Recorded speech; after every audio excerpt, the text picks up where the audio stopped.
Chikkodi BEO car ಅಪಘಾತ. ಹುಕ್ಕೇರಿ ಪಟ್ಟಣದ ಹೊರವಲಯದಲ್ಲಿ ಘಟನೆ ನಡೆದಿದೆ.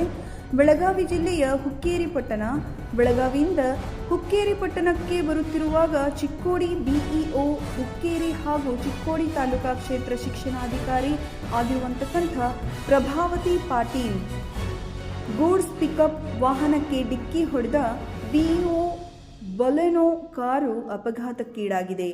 ಡಿಕ್ಕಿ ರಭಸಕ್ಕೆ ಪಲ್ಟಿಯಾದ ಗೂಡ್ಸ್ ಪಿಕಪ್ ವಾಹನ ಏರ್ ಬ್ಯಾಗ್ ಓಪನ್ ಆದ ಕಾರಣ ಪ್ರಾಣಾಪಾಯದಿಂದ ಪಾರಾದ ಬಿಇಒ ಹಾಗೂ ಅವರ ಪತಿ. ಸಣ್ಣ ಪುಟ್ಟ ಗಾಯ ಹಿನ್ನೆಲೆ ಬೆಳಗಾವಿಯ ಆಸ್ಪತ್ರೆಯಲ್ಲಿ ಖಾಸಗಿಯೊಂದರಲ್ಲಿ ಚಿಕಿತ್ಸೆಯನ್ನು ಪಡೆಯುತ್ತಿರುವಂತಕ್ಕಂಥದ್ದು. ಹುಕ್ಕೇರಿ ಪೊಲೀಸ್ ಠಾಣೆಯಲ್ಲಿ ಪ್ರಕರಣ ದಾಖಲಾಗಿದೆ.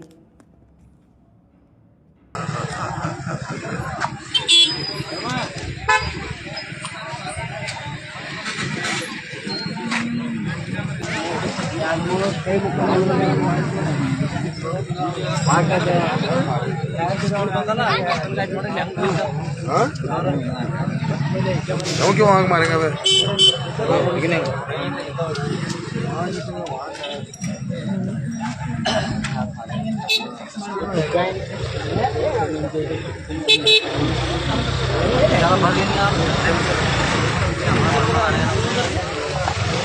अभी नहीं खाने में